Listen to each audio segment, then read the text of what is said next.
How to remove your Gmail account from another device. Let's get started. First, launch your Gmail app. Now click on the profile icon given at the top right. Click on the option Manage your Google account. With that, you will be directed to this page. Now head over to this tab, Security. Then scroll down. You're gonna find the section where you are signed in. Click on the option Manage all devices.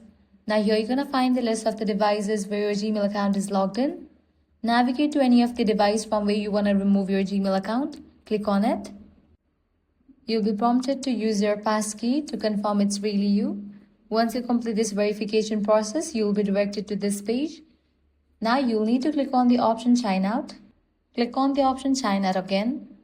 And just with that, your Gmail account will be removed from that device. By following the same steps, you can easily remove your Gmail account from other devices as well. And that's it. If this guide helped you out, do not forget to like, share and subscribe. Thanks for watching.